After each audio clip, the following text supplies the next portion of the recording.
কোন একটা প্রজেক্ট বলতে আমরা ডেফিনিশন আকারে কি বুঝি সেটা বোঝার জন্য যেমন এখানে a project is a set of interrelated activities, মানে interrelated activities created to produce specific output. যে কোনো একটা নির্দিষ্ট আউটপুট বের করার জন্যই কিন্তু আমরা একটা মানে অ্যাক্টিভিটিস সেট করি, গোল সেট করি। যে অবজেক্টিভস রয়েছে সেই অবজেক্টিভস এর পার্সপেক্টিভে উইথিন স্পেসিফিক রিসোর্স কনস্ট্রেইন, মানে একটা নির্দিষ্ট রিসোর্স থাকবে বা তোমার ইনপুট থাকবে, তোমার ফ্যাসিলিটিস থাকবে। সেই সব ফ্যাসিলিটিস কে ব্যবহার করে আমরা নির্দিষ্ট আউটকাম আমরা বের করব, এবং তার একটা নির্দিষ্ট অবজেক্টিভস থাকে। অর্থাৎ কোন একটা প্রথমে অবজেক্টিভস কে আমরা সেট করি, সেট করার পর সেটাকে আমরা বাস্তবায়ন করার জন্য যে কাজগুলো, সেটাই মূলত একটা প্রজেক্ট। যেমন এখানে গোল থাকে, একটা সাকসেসফুল কমপ্লিকেশন থাকতে হবে, অবশ্যই কোনো একটা প্রজেক্ট সাকসেসফুলি শেষ করতে হবে, এবং বাজেট থাকে, টাইম থাকে, এর মধ্যে আর কি একটা অবজেক্টিভস কে ফুলফিল করা যে কোনো একটা অর্গানাইজেশনের জন্য হতে পারে। এখানে আরেকটা আছে an activity sufficiently self contained. Self contained মানে একটা প্রজেক্টের মধ্যেই একটা স্ট্যান্ড অ্যালোন সবকিছু থাকবে, ওখানে ডিটেলস আলাদাভাবে ব্যাখ্যা করার কোনো প্রয়োজন নাই। To permit financial and community analysis, তোমার অ্যাক্টিভিটিস থাকে যেটা আমরা সেট করে দিই প্রজেক্ট যাতে আমরা কাজ করতে পারি কোন একটা নির্দিষ্ট অবজেক্টিভস।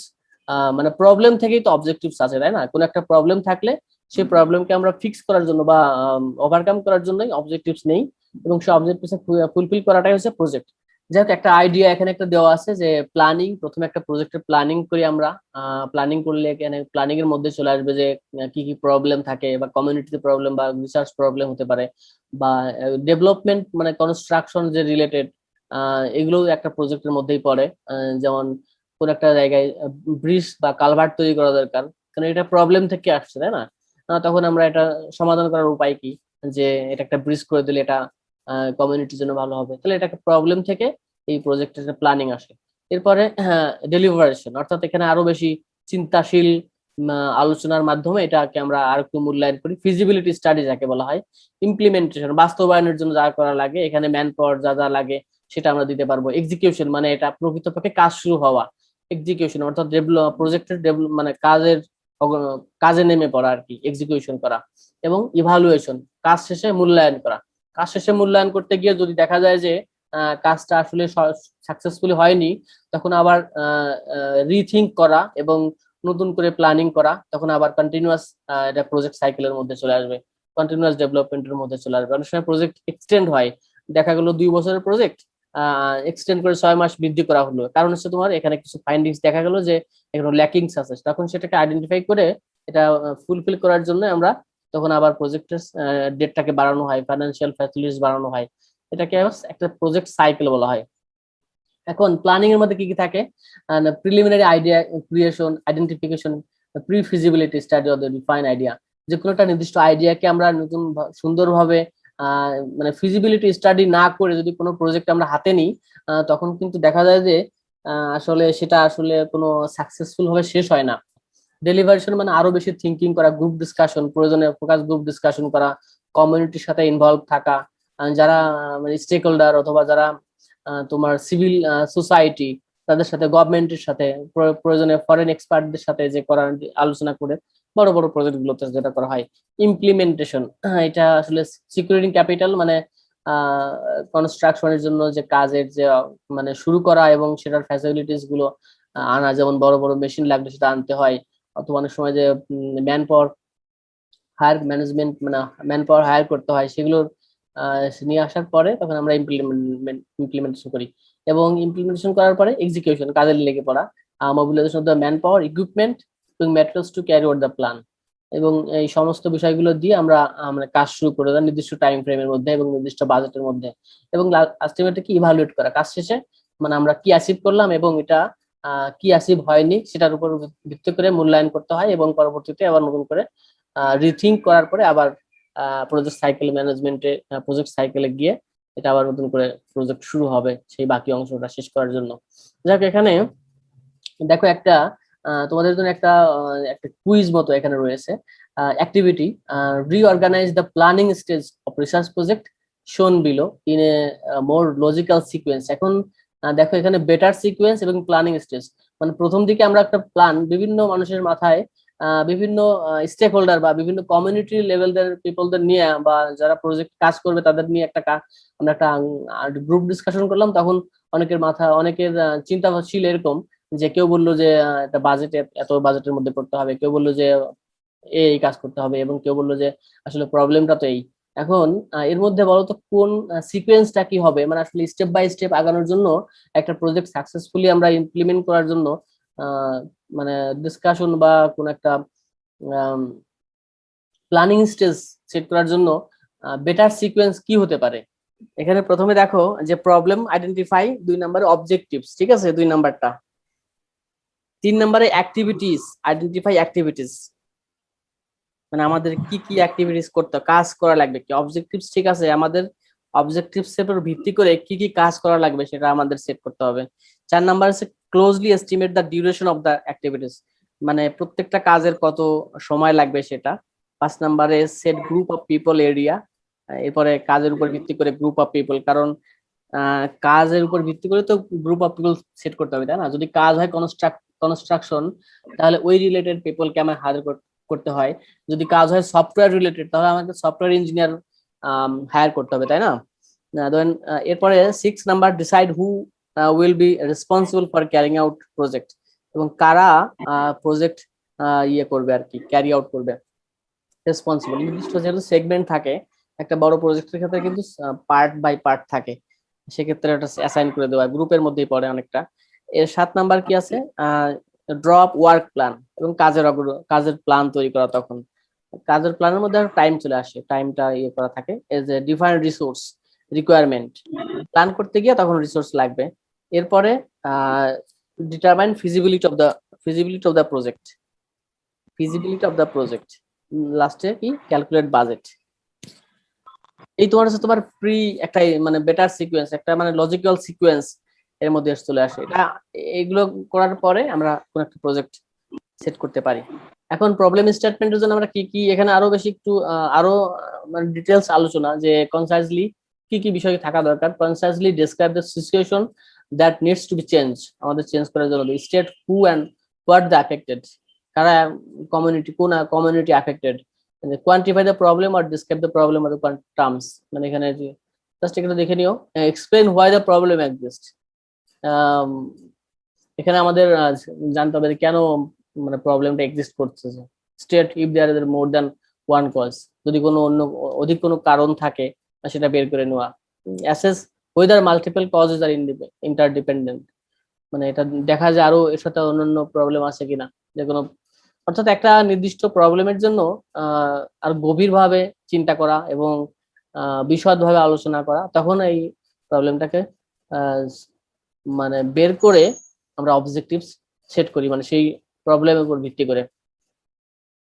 পার্টিসিপেট প্ল্যানিং টুল, অর্থাৎ প্রবলেম আইডেন্টিফিকেশনের জন্য অনেকগুলো অপশন রয়েছে, অনেকগুলো প্রসেস আছে। যেমন প্রবলেম ট্রি অ্যানালাইসিস করে আমরা বুঝতে পারি প্রবলেম কি আছে। Casual diagram, matrix ranking, preference ranking, FDG, FGD মানে ফোকাস গ্রুপ ডিসকাশন, এটা তো সবাই জানো। স্টেক হোল্ডার অ্যানালাইসিস, স্টেক হোল্ডারদের মিটিং করে আমরা প্রবলেম আইডেন্টিফাই করতে পারি, ফোকাস গ্রুপ দিয়ে করতে পারি। এখন যেটা আমরা দেখবো ডায়াগ্রামিং প্রজেক্ট, নির্দিষ্ট একটা প্রজেক্টের প্রবলেম আইডেন্টিফাই করার জন্য একটা ডায়াগ্রামিং মানে করে আর কি এটা করা যায়। Where problems are not yet sufficiently understood, যখন বোঝা যাচ্ছে না ক্লিয়ারলি, তখন একটা কিছু মানে ডায়াগ্রামের সহযোগিতা নিতে হয়, অর্থাৎ ফরম্যাটে ফেলতে হয়। সেই ফরম্যাট অনুসারে আমাদের প্রবলেমটাকে আইডেন্টিফাই করা যায়। সেক্ষেত্রে ফিশবর্ন ডায়াগ্রামিং অর্থাৎ ফিশবর্ন মেথড এর মাধ্যমে আমরা প্রবলেম আইডেন্টিফাই করতে পারি। এবং এই আইডেন্টিফাই করার জন্য এখানে শুধু মূলত specific examine only causes of specific problem, শুধুমাত্র কারণগুলো বের হয়। হ্যাঁ, মানে প্রবলেম নির্দিষ্ট কি কারণে এই প্রবলেমটা হচ্ছে সেই কারণটা বের হয়। আর এখানে ট্রি ডায়াগ্রাম, এটা একটা মানে well known method, both causes and effect, cause এবং ইফেক্ট মানে কি পরিমাণ ক্ষতি হবে, মানে কারা ক্ষতিগ্রস্ত হবে সেটা বের হয়ে আসবে, এবং কি কারণে মানে কোন একটা প্রবলেম হচ্ছে সেটাও বের হয়ে আসবে।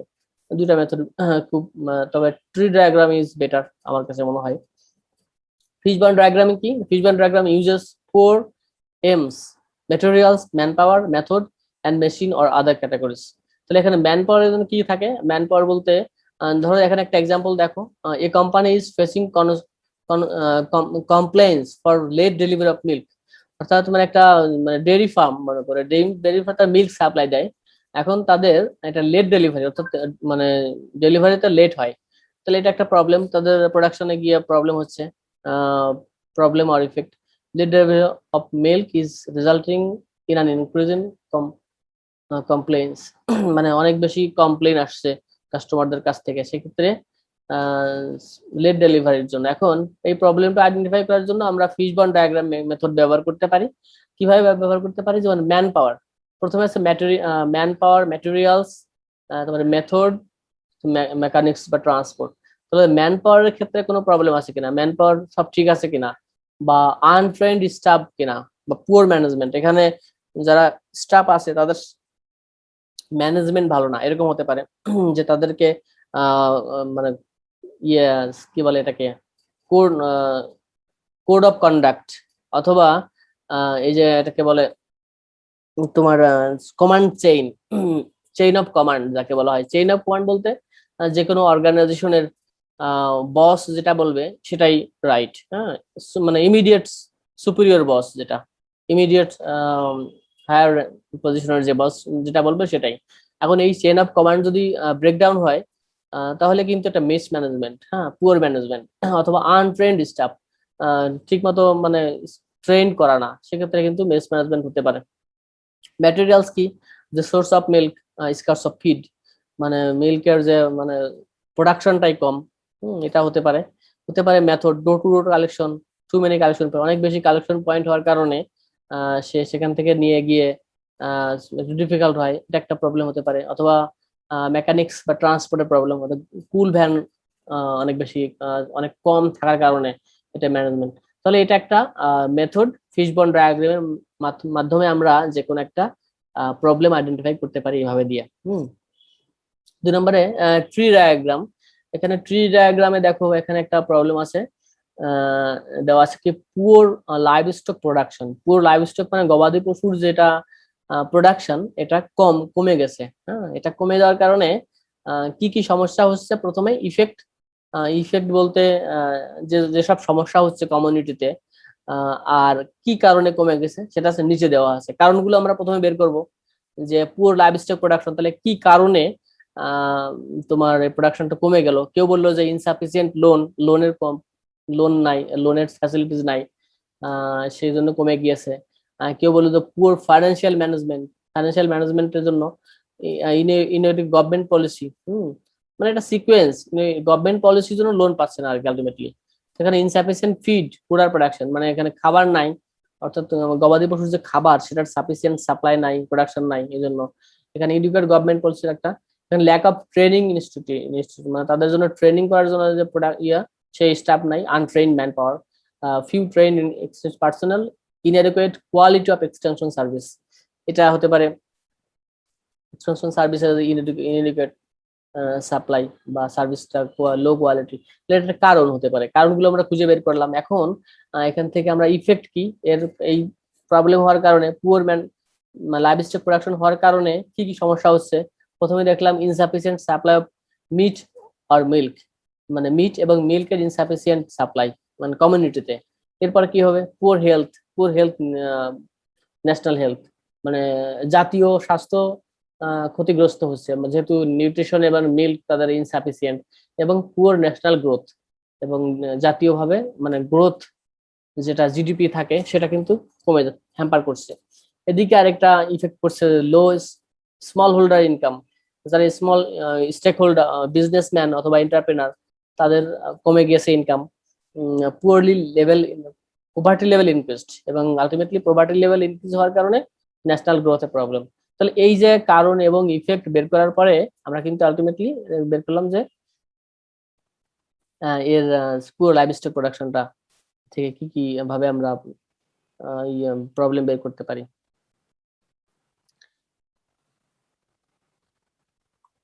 আচ্ছা, এখন পরে আসি আইডেন্টিফিকেশন অবজেক্টিভস, অবজেক্টিভস ট্রি। এখান থেকে আমরা অবজেক্টিভসটা বের করতে পারবো, যখন অনেকগুলো অবজেক্টিভস হতে পারে কোন একটা ইয়ের জন্য।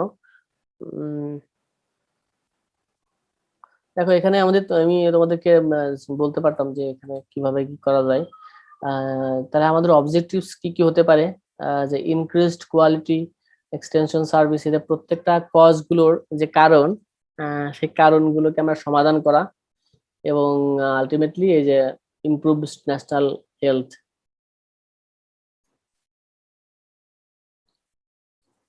Livestock production. তাহলে এই সমাধান, এগুলো করলে আলটিমেটলি আমাদের এই লাইভস্টক প্রোডাকশন ইমপ্রুভ হবে। তাহলে এইভাবে আমরা এই আম, তোমার অবজেক্টিভ ট্রি এর মাধ্যমে কোনো একটা প্রবলেম ফাইন্ডিংস করতে পারি এবং আলটিমেটলি অবজেক্টিভ বের করতে পারি, এবং এইগুলো নিয়ে আমরা এখন কাজ করতে পারবো। ঠিক আছে।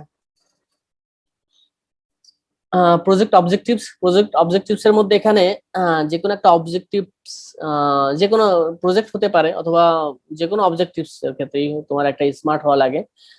আসলে কোন একটা অবজেক্টিভ স্মার্ট না হয়, সেটাকে আমরা সেই প্রজেক্টটা সাকসেসফুল ভাবে আসলে সেট আপ করা হয় না। এখন স্মার্ট শব্দটা আসলে একটু ইয়া আছে, যেমন স্মার্ট এর এস মানে স্পেসিফিক, যে কোনো একটা প্রজেক্ট খুবই স্পেসিফিক হওয়া লাগে, যে হোয়াট, হোয়ার, হোয়েন, নির্দিষ্ট একটা আম, যখন যখন কোনো একটা অবজেক্টিভ আমরা সেট করব, তখন আমরা নির্দিষ্ট আহ, একটা কিছু বলবো যে আমরা এটার উপর কাজ করতে চাই। হোয়াট কি, মানে কি সমাধান করব বা কি ইমপ্রুভ করব, এরকম, এবং কোথায় এবং কখন, এরকম একটা নির্দিষ্ট ভাবে স্পেসিফিক ভাবে যাইতে হবে, এবং মিজারেবল থাকতে হবে। টার্গেট মিজারেবল তো এখানে যেমন কোন একটা অবজেক্টিভ যদি আমরা সেট করতে চাই, তাহলে আমরা বলবো যে যেমন এটা অ্যাচিভ করব আমরা, যেমন দুইজন ম্যান পাওয়ারকে আমরা ট্রেইনড আপ করাবো, ঠিক আছে, স্কিলড আপ করাবো। তাহলে নির্দিষ্ট মিজারেবল সংখ্যাতাত্ত্বিক ভাবে এখানে উল্লেখ করে দিতে হবে, কাউন্ট করে দিতে হবে।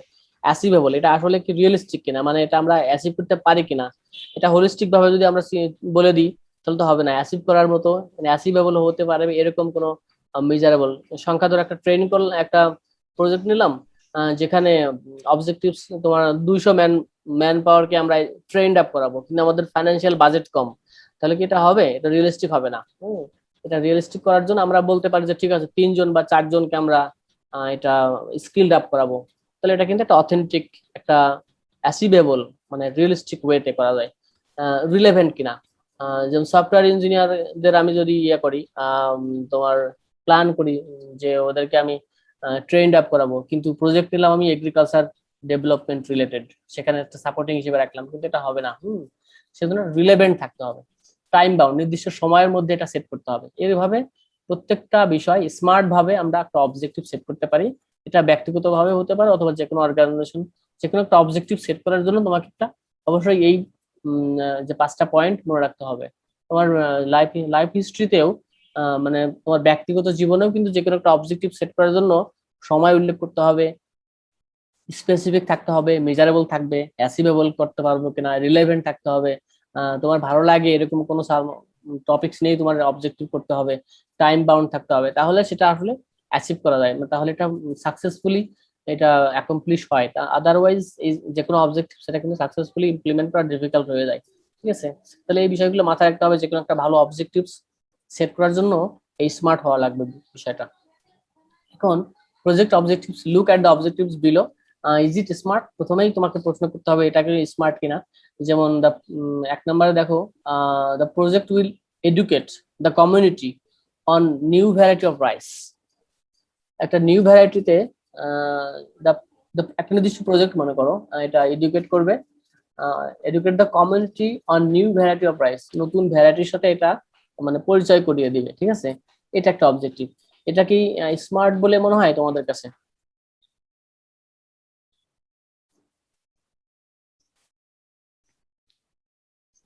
কেউ একজন বলো, শাহরিয়ার বলো।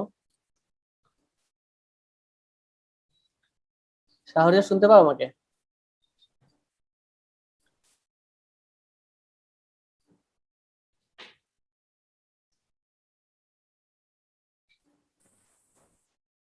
আর এইটার থেকে স্মার্ট হইতে পারে না স্যার। কোনটা? হ্যাঁ, আমি বলছি প্রথমটা কি স্মার্ট হবে কিনা। স্যার দ্বিতীয়টা স্যার ভালো হয় দ্বিতীয়টা স্মার্ট হবে, দ্বিতীয়টা। দ্বিতীয়টা স্যার দ্বিতীয়টা। হ্যাঁ, দ্বিতীয়টা স্মার্ট হবে কারণ আহ, বলো তো কেন? এটা মেজরেবল, মেজরেবল, কারণ মেজরেবল আমরা। হ্যাঁ, এটা দেখো সবাই পাইবে স্যার, সবাই। হ্যাঁ, দ্বিতীয়টা স্মার্ট হবে, এখন সবগুলোই আছে দেখো এট the end of the project, মানে এটা তো ঠিক আছে। টু নিউ ভ্যারাইটিস, এখানে দুইটা নিউ ভ্যারাইটি, মানে এখানে এটা কিন্তু স্পেসিফিক, তাই না? মানে এখানে টু নিউ ভ্যারাইটি মানে একটা নির্দিষ্ট যে মিজারেবল দুইটা সংখ্যা আমরা রাইস, মানে রাইস বলতে আমরা স্পেসিফিক রাইস প্রোডাকশন এটা কি করতে পারবো আর কি। মানে জি ধানের স্যার, কথা একটা বলছি। একটা মানে একটা জাত মার খেয়ে গেলে স্যার আরেকটা জাত ইজি স্যার, ইজি স্যার। হ্যাঁ, সেক্ষেত্রে নিউ ভ্যারাইটি। না, আমি টু নিউ ভ্যারাইটি বলতে এখানে আমরা বেশি দিতে পারতাম, এখানে টু থ্রি যাই হোক না কেন, মানে একটা নির্দিষ্ট সংখ্যা উল্লেখ করতে হবে, ঠিক আছে? এখানে স্যার তারপরে ব্যাপারটা তোমার হচ্ছে স্যার, প্রথমটা তো স্যার একটু রিস্ক স্যার, দ্বিতীয়টা স্যার কিছু না কিছু তো আমরা মানে ফ্রুট হিসেবে পাবো। সরি, হ্যাঁ প্রথমটা আসলে স্মার্ট হয়নি। হ্যাঁ, প্রথমটা আসলে স্মার্ট হয়নি কারণ এখানে কোনো টাইম দেওয়া নাই। হ্যাঁ, কখন করবে, কি করবে এটা কিন্তু ডিটেলস দেওয়া নাই, জাস্ট এখানে বলছে project will educate community on new variety of rice, কতগুলো নিউ ভ্যারাইটি করবে এবং কখন করবে, সময় কখন, এসব কিন্তু স্মার্টের মধ্যে পড়ে না। এই জন্য প্রথমটা স্মার্ট হয়নি, দ্বিতীয়টা স্মার্ট আছে। এখন এখন তাহলে এই আমাদের একটা একটু কাজ করি আমরা। কি বলে এটাকে, গ্রুপ ওয়ার্ক বা right smarter version of is objectives. এখন একজন করে করে একটু বলো দেখি এখানে আসলে কি লিখতে পারি। এখানে enhance rice production skill for farmer, enhance rice production skills for farmers, এটা বোঝার চেষ্টা করো এখানে যে রাইস প্রোডাকশন করবে, রাইস প্রোডাকশন স্কিল মূলত রাইস প্রোডাকশন স্কিলটাকে আমরা বাড়াবো কৃষকদের জন্য। এখন আমরা এখানে স্মার্ট অবজেক্টিভ কিভাবে সেট করতে পারি?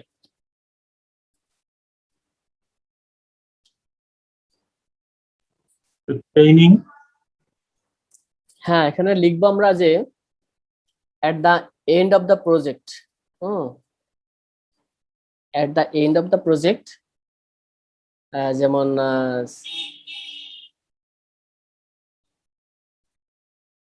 টু ফার্মার্স, তাই না? মানে ফার্মারদের মধ্যেই তো এটাই হবে, two farmers will get the rice production skill of Patuakhali district, অথবা যেখানে যে লোকেশনটা, এরকম ভাবে এটা নির্দিষ্ট তোমার স্পেসিফিক ভাবে নিতে হবে, যেখানে সংখ্যা থাকবে মিজারেবল, অ্যাচিভেবল, টু ফার্মার্স দিতে হবে, অথবা তুমি যদি প্রজেক্ট বড় হয় তাহলে 5 জন দিতে পারো, এইভাবে আর কি। পরেরটা আসো, two train project leaders in appropriate skill for managing the project.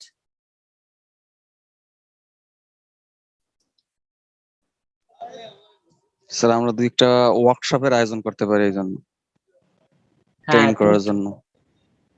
Two train project at the end of the project, মানে at the end of the project এটা লিখতে পারি, কারণ প্রজেক্ট সেটাকে কি কি আমরা অ্যাচিভ করবো। Project leader will appropriate inappropriate skill for managing, মানে নির্দিষ্ট একটা প্রজেক্ট ম্যানেজ করার জন্যই এটা আসলে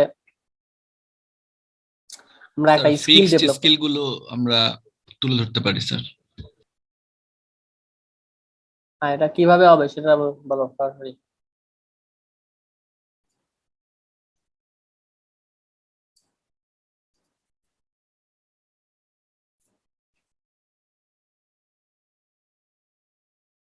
কম্পিউটার স্কিল হতে পারে, তাই না? আমরা লিখতে পারি যে জি sir. at the end of the project two participant will get the computer skill of Patuakhali district, অথবা তোমার মানে যেখানে লোকেশনে থাকতে হবে আর কি, যে কোন এলাকা কমিউনিটি থেকে, মনে করো যে কমিউনিটির মধ্যে, অথবা তোমার এটা যেহেতু প্রজেক্টের মধ্যে হতে হবে of this project, of this project personal বা প্রজেক্ট স্টাফ, ঠিক আছে? প্রজেক্টের স্টাফের মধ্যে থেকে at the end of the project to the two field manager will get computer skill from this project, এরকম ভাবে আর কি দিতে হবে, মানে একটা নির্দিষ্ট স্পেসিফিক থাকা লাগবে, স্মার্ট হওয়া লাগবে। To produce reports for project donor, to produce reports for project donor, মানে যারা প্রজেক্ট ডোনেট করেছে, মানে ফাইন্যান্স করেছে, রিপোর্ট প্রডিউস করার জন্য কি হতে পারে? কয়টা রিপোর্ট প্রডিউস করবো আমরা? মনে করো যে ধরো একটা রিপোর্ট আমরা প্রডিউস করবো। এট the end of the project one summary report will be produce for project donors within 6 months বা আফটার 1 year, এরকম একটা টাইম থাকলো। যাই হোক আমরা দেখি, আচ্ছা এখানে তো অপশন, যাই হোক এটা একটা ওই হোমওয়ার্ক মতো ছিল, হোমওয়ার্ক বলতে একটা গ্রুপ ডিসকাশন মতো ছিল, এখানে অ্যান্সার দেওয়া নাই। আমি যেটা বললাম এটাই হবে, এরকম মানে টাইম থাকবে, মেজারেবল, অ্যাচিভেবল, এইগুলো থাকবে আর কি। আর নোভার্টিসের একজন সিইও এখন বর্তমান রিটায়ারমেন্টে, ইনি 1953 সালে সুইজারল্যান্ডে জন্মগ্রহণ করে, এবং ইনার লাইফ হিস্ট্রিতে ইনি যখন অনেক ছোট ছিলেন সেই সময় কিন্তু অনেক স্ট্রাগল করেছে, অর্থাৎ এই ওনার প্রথমেই টিবি হয়, টিবি বলতে ইয়ে হয়, একটা মানে হসপিটালে থাকে অনেকদিন, 1 বছর মতো, এবং এরপরেই ওনার বোন মারা যায়, তারপর ওনার ফ্যামিলির বাবা মানে মারা যায় অল্প বয়সেই, হ্যাঁ, এবং ওনার মা কিন্তু অনেক কষ্ট করে কাজ করতো। এভাবে উনি স্ট্রাগল করে এমবিবিএস ডাক্তার পাশ করে, তখন প্রথম জীবনে কিন্তু উনি মানে এই যে মেডিকেল রিপ্রেজেন্টেটিভ বলে না, যারা আর কি মেডিকেল এটা শিবাগেগি নামে স্যান্ডোজ নামে একটা কোম্পানি ছিল, সেই স্যান্ডোজ কোম্পানির উনি প্রথমেই সেই রিপ্রেজেন্টেটিভের কাজ নেয়, এবং পরবর্তীতে সেই কোম্পানির সিও হয়, এবং পরবর্তীতে কম্বাইন্ড ভাবে যখন শিবাগেগির সাথে মার্চ করে তখন সে কোম্পানির সিও হয়, চেয়ারম্যান হিসেবে উনি। এখন ওনার যে স্ট্র্যাটেজি, সেই স্ট্র্যাটেজিটা ছিল কেমন, যে যে কোনো মানুষের প্যাশন থেকেই আসলে সাকসেসফুল হওয়ার জন্য একটা প্যাশন থাকা লাগবে। যেমন উনি ডক্টর হওয়ার পরেও ওনার কিন্তু প্যাশন ছিল বিজনেস এবং ফাইন্যান্সিয়াল পার্টে, ফাইন্যান্সিয়াল দিক থেকে। এই জন্য উনি এই লাইনে কিন্তু অনেক সাকসেসফুল হয়েছে। এই জন্য প্রথমেই ওনার 3টা আইডিওলজি ছিল, সে আইডিওলজি কম্প্যাশন এবং কম্পিটেন্স এবং তোমার কম্পিটিশন। অর্থাৎ কম্প্যাশন মানে যে কোনো জিনিস তোমার ভালো লাগতে হবে প্রথমেই, ভালো না লাগলে আসলে সেই কাজটার অগ্রগতি হয় না, এবং কম্পিটিশন মানে কাজটা ভালো লাগলে হবে না, দক্ষতার সাথে করতে হবে, এবং কম্পিটিশন ভাবে করতে হবে, কম্পিটিটিভ ভাবে করতে হবে, যে অন্যের থেকে এগিয়ে থাকা। এভাবে নিজেকে ডেভেলপ করাটাই আসলে মূলত ওনার স্ট্র্যাটেজি ছিল, এবং উনি এই কালচারটাই ডেভেলপ করেছে সেই নোভার্টিস কমিউনিটির মধ্যে, এবং ওয়ার্ল্ডের ফার্মাসিউটিক্যাল বিজনেসে উনি লিডিং পজিশনে ছিলেন। এখন যে কোনো একটা, যেমন আমরা ইমিটেশন করি, যে কোনো একটা ইমিটেশন করলে কিন্তু সেটা আসলে ফাইনালি গেইন করতে পারে না কেউ। যে কোনো জিনিসের ইউনিকনেস সবসময় কিন্তু মানে মানুষ গ্রহণ করে। এই জন্য ইমিটেশন করলে বা কোনো নকল করে বর্ণ করা কোনো মানুষের এটা নিলে সেটা কিন্তু সার্ভাইভ হয় না আলটিমেটলি। সেজন্য ইউনিকনেস খুবই গুরুত্বপূর্ণ।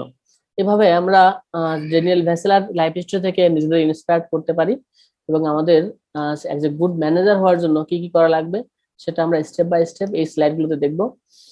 এখন ম্যানেজমেন্টের সংজ্ঞাটা কি? Management is the process of working with and through the others to achieve organisation objectives in changing environment.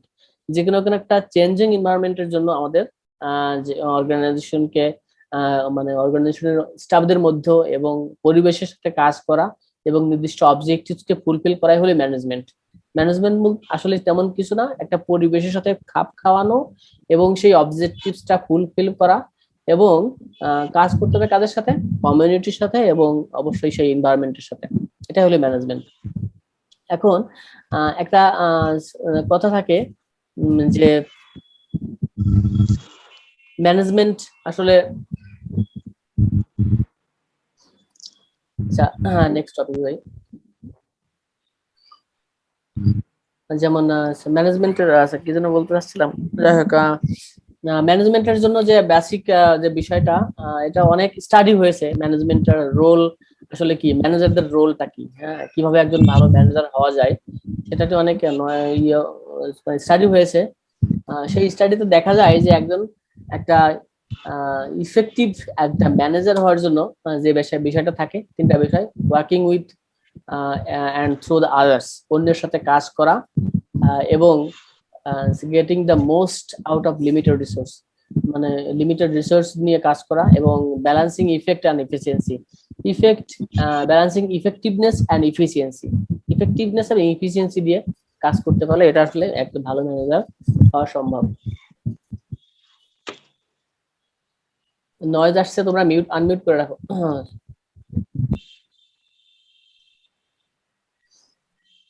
How are your soft skill? একজন ম্যানেজার, যেমন স্টাডিতে দেখা যায় যে ওয়ার্ল্ডের যারা হিউম্যান রিসোর্স ম্যানেজার বলতে যারা রিক্রুটমেন্ট করে, এমপ্লয়ি হায়ার করে, তারা তাদেরকে বলা হয় human resource manager. Human resource ম্যানেজারদের মধ্যে একটা স্টাডি হয়েছিল, তাদের 67% হিউম্যান রিসোর্স ম্যানেজার মনে করে, অর্থাৎ যারা অর্গানাইজেশন মানে অথরিটি, তারা মনে করে যে যেসব ক্যান্ডিডেটদের অনেক বেশি সফট স্কিল থাকবে তারাই বেশি জব পাবে সফট স্কিলের ক্ষেত্রে, এবং হাইলি টেকনিক্যাল স্কিল মাত্র 70%, এবং 9%, এবং 93% পিপল মনে করছে, ম্যানেজার মনে করে যে টেকনিক্যাল স্কিল গেইন করা খুবই একটা ইজি ব্যাপার, কিন্তু সফট স্কিল গেইন করা আসলে একটু ডিফিকাল্ট। এখন সফট স্কিল বলতে আসলে কি বোঝায়, কে বলতে পারবে? স্কিল দুই রকম, একটা হচ্ছে হার্ড স্কিল এবং সফট স্কিল। কে বলতে পারবে যে সফট স্কিলটা আসলে কি হতে পারে? আইডিয়া, হার্ড স্কিল এবং সফট স্কিল।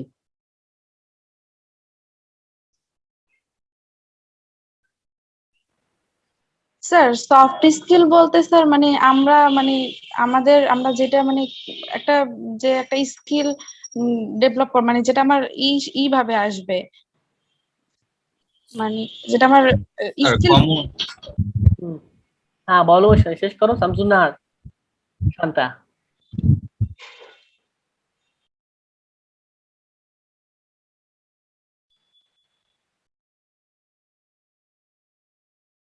আচ্ছা ফাইম বলো। হ্যাঁ ফাইম, মাইক আনমিউট করেছে, বলো।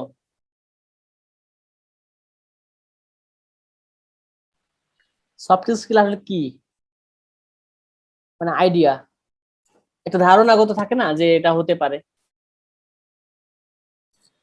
স্যার মানে যেটা আমাদের মানে কৌশলগত স্কিল ডেভেলপ করে, কৌশলগত স্কিল বোঝা যেটা। যেমন একটা এক্সাম্পল দিতে পারো?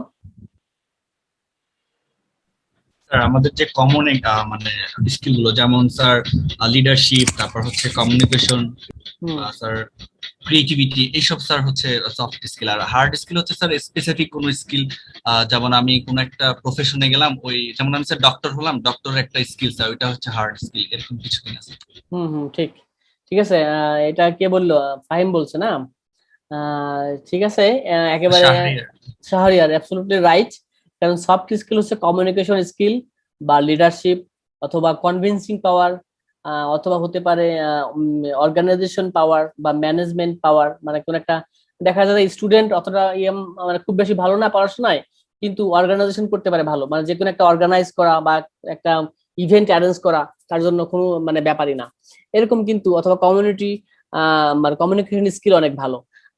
এখন তো বলা হয় যে কমিউনিকেশন ইজ পাওয়ার। আসলে বর্তমান যুগে কমিউনিকেশনটা কিন্তু আসলে পাওয়ার একটা, মানে একটা স্কিল হিসেবে মানে কাউন্ট করা হয়। মানে এই জন্য এই যে যেটা স্টাডিতে দেখা গিয়েছে, 67% হিউম্যান রিসোর্স ম্যানেজার মনে করে যে যাদের সফট স্কিল রয়েছে তারা বেশি জব পাবে, এবং এটা আসলে ডেভেলপ করা কিন্তু একটা কঠিন ব্যাপার, তাই না? একটা ট্রেনিং নিয়েই কিন্তু আমি একটা টেকনিক্যাল স্কিল বাড়াতে পারি, কিন্তু এই কমিউনিকেশন স্কিল বা বা ভালোভাবে কথা বলা বা সুন্দরভাবে উপস্থাপনা করা বা এই বিষয়গুলো কিন্তু একটা মানে মানুষের হিউম্যান যে ইনহেরিয়েন্ট যে একটা বিষয়, ইন্টারনাল বিষয়, যেগুলোকে আসলে মানুষ সহজেই চেঞ্জ করতে পারে না। যেমন কিছু অভ্যাস থাকে যেগুলো মানুষ চেঞ্জ করতে পারে না, যদিও আস্তে আস্তে এটা ডেভেলপ করা যায়, এবং এটা কিন্তু ডেভেলপ করাটা বর্তমানে একটা নিড। মানে স্কিল, এখন যে রিসেন্ট যে ট্রেন্ড আসছে, তোমরা নিশ্চয়ই জানো যে উম,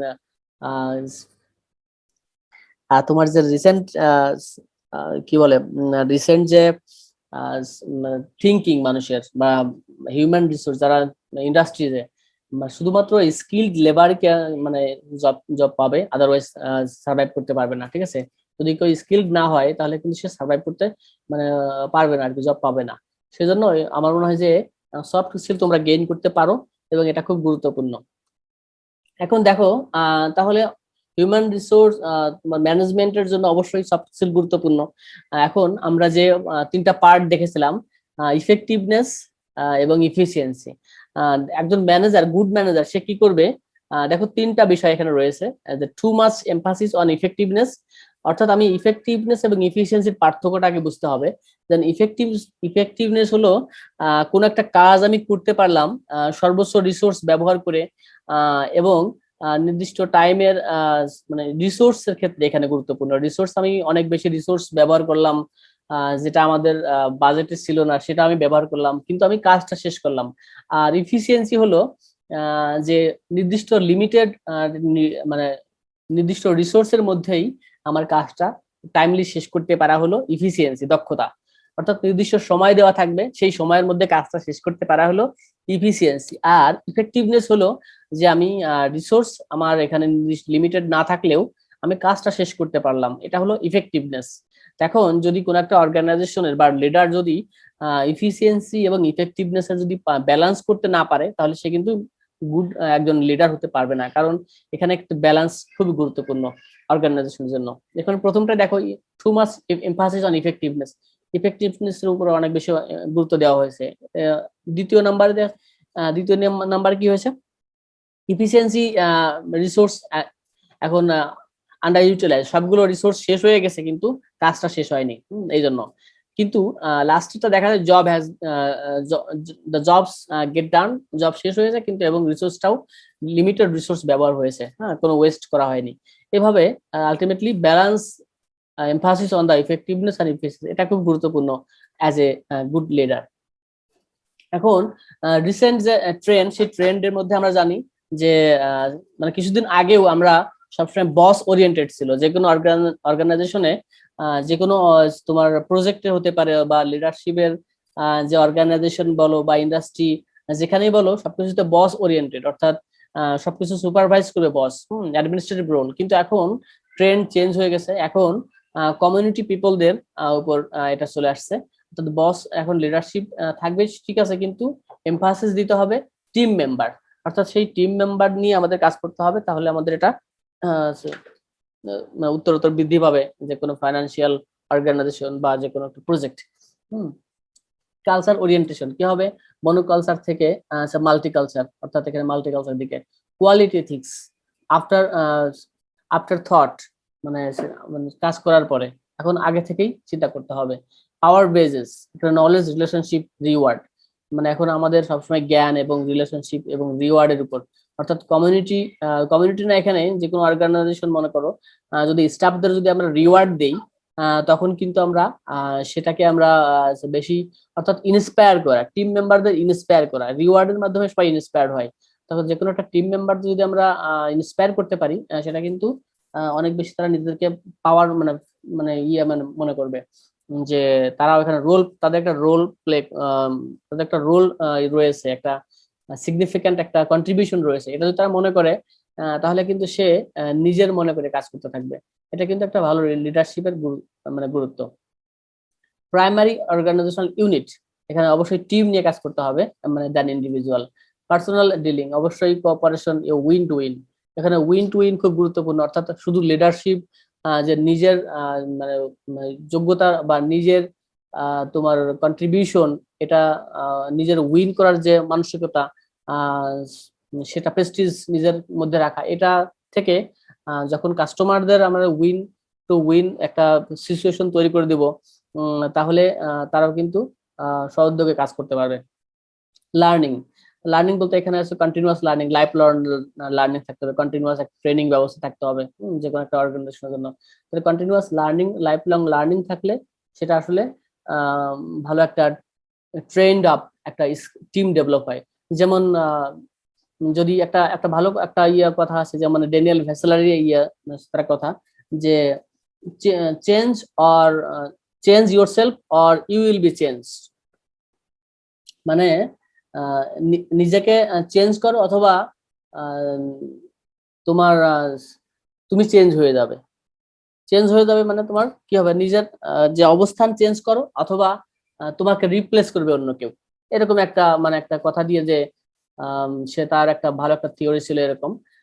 সেজন্য যে কোনো একটা চেঞ্জিং এনভায়রনমেন্টে আমরা সবসময় নিজেকে খাপ খাওয়াতে হবে, এবং এই জন্য লাইফ লং লার্নার হতে হবে। আদারওয়াইজ যেমন যে কোনো একজন মানুষের ক্ষেত্রে যত বেশি শিক্ষিত হোক বা বিদ্বান হোক না কেন, সে যদি লাইফ লং লার্নার না হতে পারে, সে কিন্তু বর্তমান যে টেকনোলজির যুগ, এই যুগে কিন্তু সে সার্ভাইভ করতে পারবে না।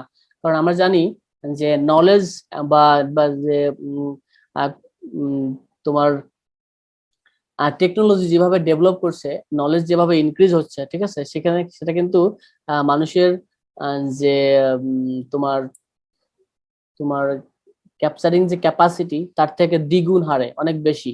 সেজন্য আমাদেরকে এই বর্তমান ট্রেন্ডের সাথে চলার জন্য অবশ্যই নিজেদেরকে আপডেট করতে হবে, আদারওয়াইজ আমরা কিন্তু পিছনে পড়ে থাকবো। আর যদি কেউ পিছনে এরকম পড়ে থাকে, তাহলে তো অবশ্যই সে ব্যাকডেটেড হয়ে যাবে, সার্ভাইভ করতে পারবে না। নতুন নতুন টেকনোলজি যেমন তোমরা এখন যেমন গুগল ক্লাসরুম ব্যবহার করতে হবে তোমাদের, তাই না? এটা কিন্তু নতুন একটা এনভায়রনমেন্ট তোমাদের ক্রিয়েট হবে, এবং এটা জানতে পারলে কি হবে, তোমরা নিজেদেরকে আপডেট মনে করতে পারবে। কারণ তোমরা যে গুগল ক্লাসরুম ব্যবহার করতে পারো, এটা কিন্তু অনেক অনেকের কাছে বলতে পারবে, এবং এটা একটা মানে রিসেন্ট একটা যে নিড, অনেকে কিন্তু জানে না এই বিষয়টা, না গুগল ক্লাসরুম ব্যবহার করা এবং কিভাবে ব্যবহার করতে হয় অনেকেই জানে না। কিন্তু তোমরা যদি ভালোভাবে এটা ব্যবহার করতে পারো, তাহলে তোমরা এটা স্কিলড আপ হয়ে গেলে, নিজেরা ডেভেলপ করতে পারলে, তখন নিজেকে তুমি বলতে পারো যে না আসলে আমি এটা কাজ কাজ পারি, এবং অনেকের থেকে ডিফারেন্ট। অর্থাৎ নিজেকে ডিফারেন্ট করতে হবে অন্যের যে কোনো ওয়েতে। Change and conflict, resist, react, anticipate. এখানে অবশ্যই পার্টিসিপেশন মানে ডিসকাশন করে আর কি, ক্লোজ ডিসকাশন করে আর কি নিজেকে এর মধ্যে রাখতে হবে সবার সাথে। মানে রেসিস্ট করা যাবে না, অ্যাভয়েড মানে আলাদাভাবে রাখা যাবে না আর কি সময়। Information, restrict cases, hoard. এরপর ইনক্রিজ অ্যাক্সেস, শেয়ার, সবার সাথে শেয়ার করতে হবে, শুধুমাত্র তালাবদ্ধ ভাবে রাখলে হবে না যে কোনো একটা বিষয়। ইনফরমেশন গুলো এখানে সবার সাথে শেয়ার করতে হবে, তাহলে সে কোম্পানির উন্নতি হবে। এখন দেখো ইথিক্স, এখানে একটা সুন্দর গল্প আছে, এই গল্পটা খুব ভালো লাগে আমার। যখন তোমাদের নিজেদেরকে দিয়েই বলি যে যখন তুমি তোমার যখন ডটার বা অথবা সন তোমার হবে ভবিষ্যতে, তখন তুমি তাদের কি শিক্ষা দেবে?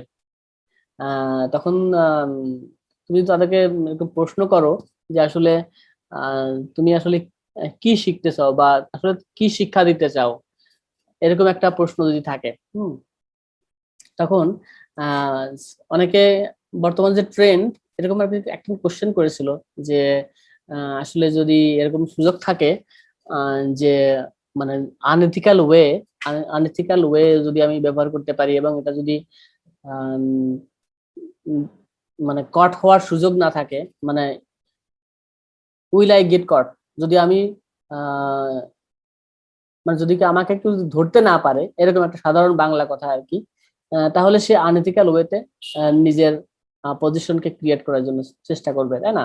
কিন্তু এটা কিন্তু একটা সাকসেসফুল মানুষের জন্য মানে অবশ্যই কাম্য না। ইজ ইট ইথিক্যাল, কিন্তু অবশ্যই সবসময় তোমাকে মাথায় রাখতে হবে যে এটা আসলে ইথিক্যাল কিনা। কারণ যে কোনো একটা ইথিক্যাল ওয়ে, শুধুমাত্র অথেন্টিক যে কোনো একটা কাজ এবং ইউনিকনেস থাকলেই সেই মানুষটাকে সেই কাজটাকে, সেই মানুষকে এবং সেই ক্রিয়েটরকে মানুষ বিশ্বাস করে এবং আলটিমেটলি সাকসেসফুল হয়। আদারওয়াইজ কপি পেস্ট অথবা অন্য কোনো ওয়েতে অথবা ইমিটেট করে আসলে সাকসেসফুল হওয়া ডিফিকাল্ট হয়ে যায়। এই জন্য মানুষের একটাই তিনটা বিষয়, যেমন ক্যারেক্টার, কারেজ অ্যান্ড ভ্যালু, এটা কিন্তু টেক দ্য হাই রোড, অবশ্যই এটা মাথায় রাখতে হবে। এখন next topics, what do managers do, কোন একটা ম্যানেজার হলে কি করে। আমাদের একটা ক্লাসটা একটু লেন্দি হয়ে যাচ্ছে, অনেক বড় হয়ে যাচ্ছে যদিও, সংক্ষেপে শেষ করব। 8 managerial functions: planning, decision making, organisation, staffing, communicating, motivating, leading and controlling. দেখো এখানে একটা সার্কেল আকারে দেওয়া আছে, আমি সংক্ষেপে এটা ব্যাখ্যা করব। যেমন প্ল্যানিং, নিশ্চয়ই তোমরা বুঝতে পারছো যে প্ল্যান করা, এবং এটা অবশ্যই তোমার ফিজিবিলিটি স্টাডি করা।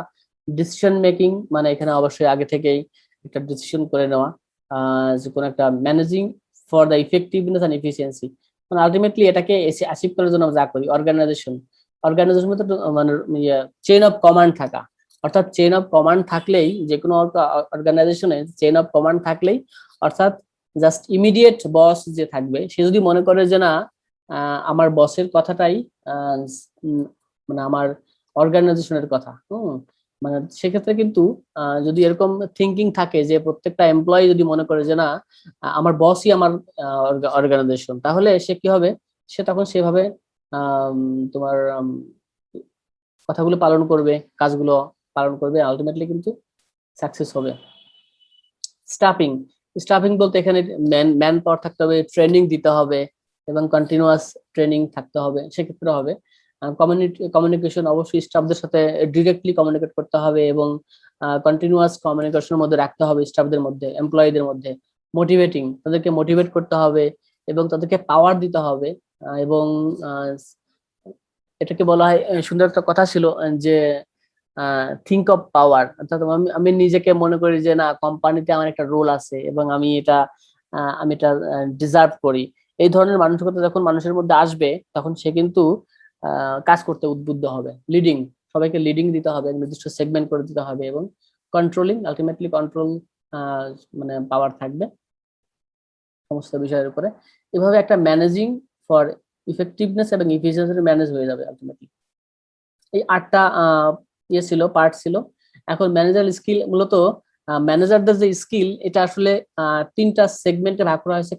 যে Clark Wilson, Wilson's 3 manager skill সে ডিভাইড করেছেন: technical, team building and drive. Technical skill বলতে যেটা দেখা যায় যে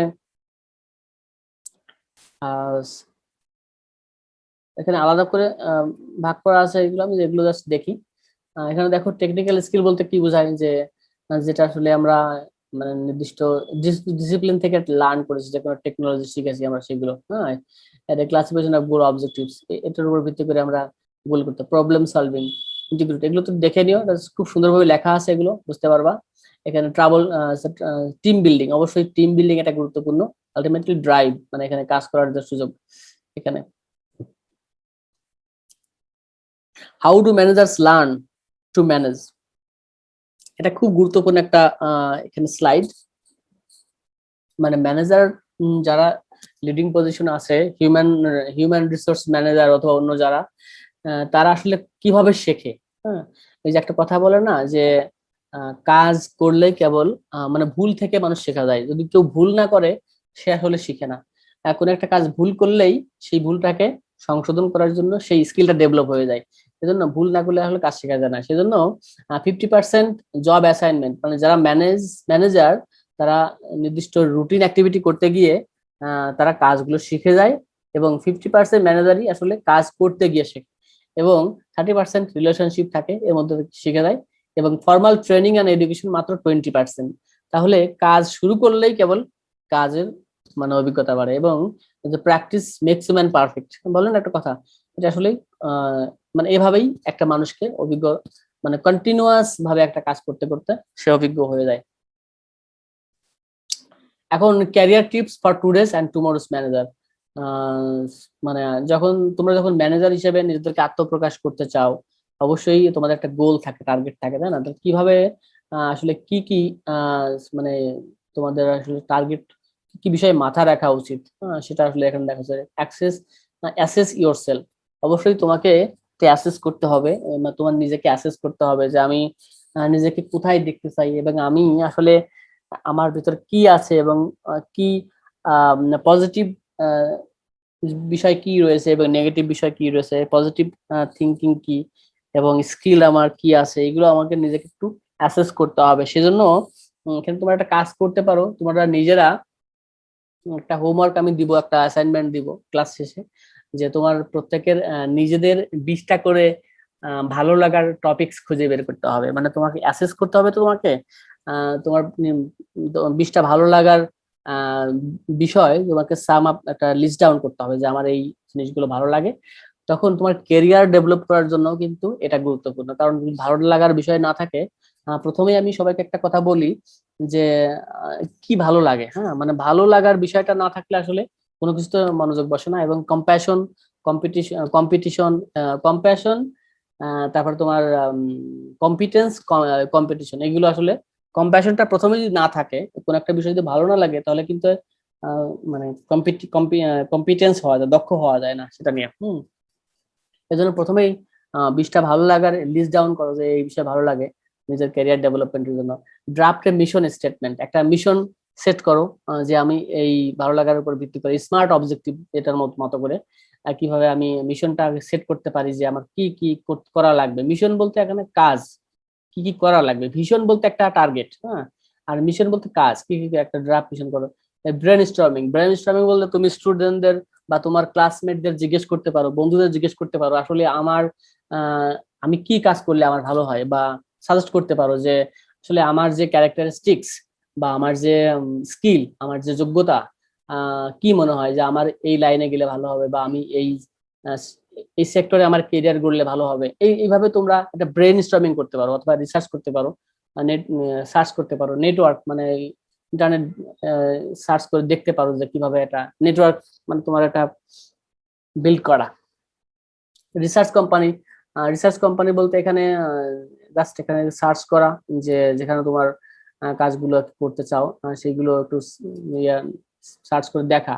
B aware of abilities and their abilities to work,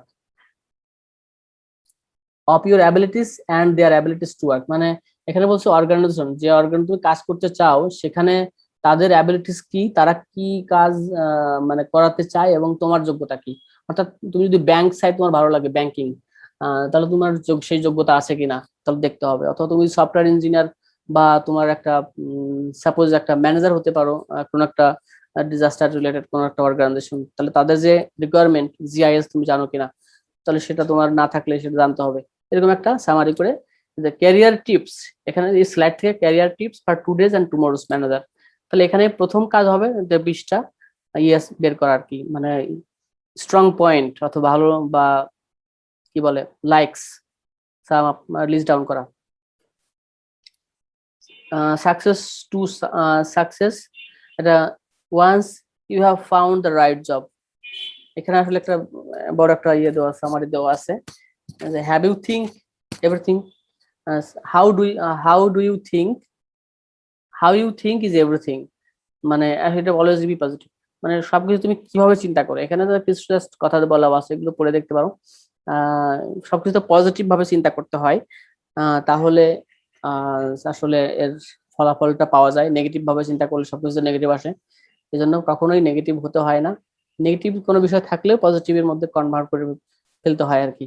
মানে একটা কথা আমি বিশ্বাস করি যে মানুষের এমন কোনো আহ বিষয় নেই, যে পৃথিবীতে এমন কোনো বিষয় নেই যে মানুষ না, মানুষ পারে না। অবশ্যই অবশ্যই পারবে, কিন্তু সেভাবে তোমাকে গোল সেট আপ করতে হবে এবং মানে অধ্যবসায় করতে হবে, ট্রাই করতে হবে, সেভাবে লেগে থাকতে হবে। Don't give up. Decide upon your true dream and goal, যে ডিসাইড করতে হবে, ডিসাইড করতে গেলে তোমার তো অবশ্যই একটা স্ট্রং ব্রেন স্টর্মিং করতে হবে। Take action, never stop learning, be persistence to work and hard, continuously ভাবে কাজ করতে থাকো, never give up. Learn to analyse details, একটা নির্দিষ্ট বিষয় নিয়ে জানার জন্য অনেক বেশি ডিটেলস হও, মানে হলিস্টিক না হয়ে ডিটেলস জানতে চাও, মানে বিষয় খুঁটিনাটি বিষয়। Focus on your time and money, অবশ্যই টাইম অ্যান্ড মানি এটাকে অবশ্যই গুরুত্ব দিতে হবে, কারণ সময়টা খুব গুরুত্বপূর্ণ। প্রত্যেকটা সেকেন্ডকে আমাদের প্রায়োরিটি দিতে হয় এবং ইউটিলাইজ করতে সঠিকভাবে। সময় অপচয় করা কখনোই উচিত নয়। যে don't be afraid to innovate, তাহলে এই বিষয়গুলো থাকলো। এখন এগুলোর উপর ভিত্তি করে তোমাদের as a manager, good manager think করতে হবে। তাহলে আজকের টপিকস এই। এখন আজকের এই লেসনের মধ্যে কোনো কোশ্চেন আছে কিনা?